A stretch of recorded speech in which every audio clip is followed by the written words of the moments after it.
मंडळी, मला असं वाटतं मराठी चित्रपटसृष्टीमध्ये काही असे कलाकार आहेत ज्यांचं वारंवार जितकं आपण कौतुक करू तितकं कमी आहेत आणि त्यातलं एक नाव म्हणजे Subodh Bhave. I don't understand म्हणजे काही लोकं त्यांना का अननेसेसरी ट्रोल करत असतात किंवा का त्यांच्या मागे पडलेले असतात जाणून-बुजून.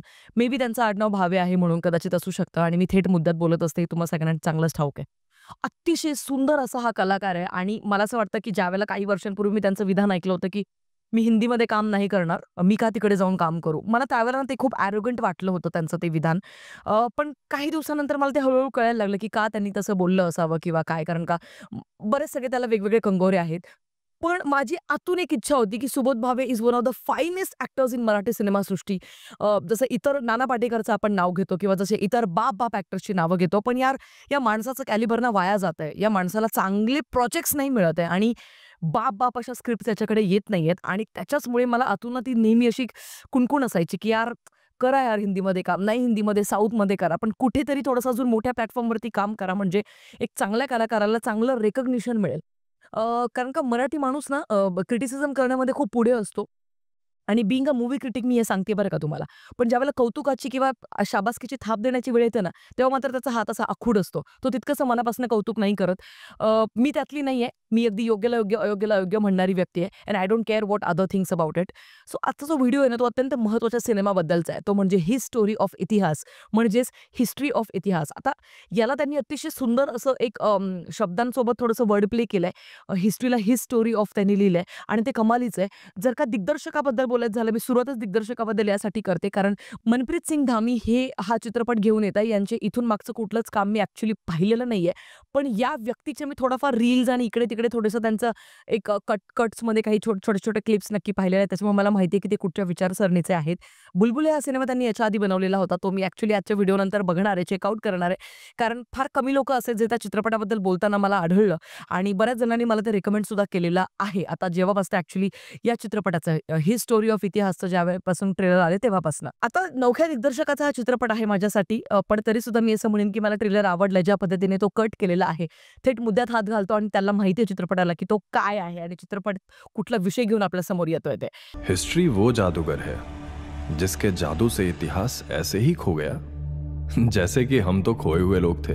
आता या सगळ्यांमध्ये कास्टिंगबद्दल बोलायचं झालं तर सुबोध भावे याच्यामध्ये आपल्याला मुख्य भूमिकेत दिसतायत आणि त्याच्यानंतर आपल्याला योगेंद्र टिकू दिसतायत, अंकुर विकाल दिसतायत, इतरही बरेचसे कलाकार असणार आहेत. पण मेन जर का मुख्यतः सुबोध भावे यांच्याबद्दल बोलायचं झालं तर आय थिंक ते नीरज अत्री यांची भूमिका प्ले करताय का? I am not so sure about it eight. कारण का ब्रेन वॉश रिपब्लिक हे त्यांचं जे बुक आहे, तर ते बुक ॲक्चुअली मी पूर्ण नाही वाचलं टू बी व्हेरी ऑनेस्ट. पण मी ते ऐकलंय एक ऑडिओ लायब्ररीच्या माध्यमातनं आणि थोडे निम्म-निम्म असं अधून-मधून ऐकलंय. त्याच्यामुळे नक्कीच मला हे बुक पूर्ण परत एकदा व्हिजिट करायला आवडेल आणि मग हा चित्रपट बघायला आवडेल. पण जर काही नीरज अत्रीवरती बनलेला हा चित्रपट असेल, तर मग यार बाप मजा येणार आहे.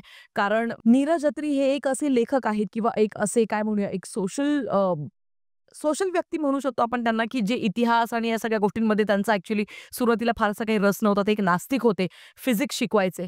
पण मग काहीतरी आयुष्यात असं काहीतरी घडतं, की ज्याच्यानंतर त्यांचा इतिहासमध्ये रस वाढू लागतो आणि त्यांना कळतं, की इतिहासामध्ये आपल्यासोबत जो अन्याय झालाय गेल्या 70-75 वर्षामध्ये, की ज्यावेळेला इंग्रज सोडून गेले, तरीसुद्धा त्यांची ती घाणेरडी विचारसरणी शाळेबाबतीतची किंवा एज्युकेशनल सिस्टमबद्दलची ती आजसुद्धा तितकीच रुजलेली आहे समाजामध्ये, कीड लागलेली, वाळवी लागलेली अशी एज्युकेशनल सिस्टम आणि त्याच्याचमुळे त्यांनी चॅलेंज केलं एज्युकेशनल सिस्टमला, स्पेशली इतिहासाबद्दल, स्पेशली हिस्ट्रीच्या बुक्सला.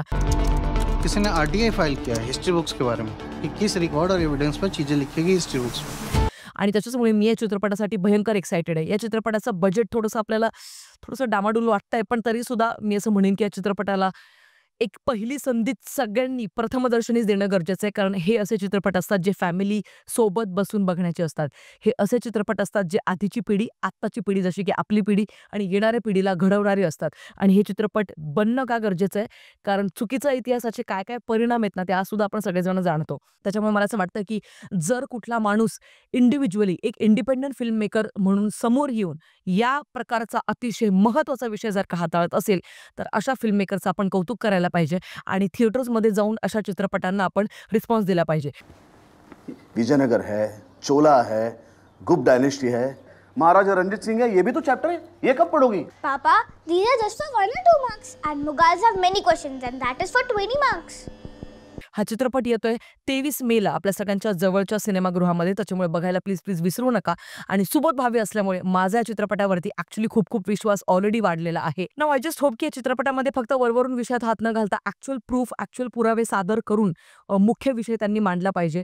कारण त्यानंतरच या चित्रपटाचा प्रभाव खूप जास्त असेल आणि हार्ड हिटिंग ठरेल. बाकी तुमचं काय मत आहे ही स्टोरी ऑफ इतिहास या चित्रपटाच्या ट्रेलरबद्दल ते मला कॉमेंट सेक्शनमध्ये कळवायला प्लीज विसरू नका. आणि भेटूया पुढच्या व्हिडिओमध्ये. तोपर्यंत काळजी घ्या. Peace out.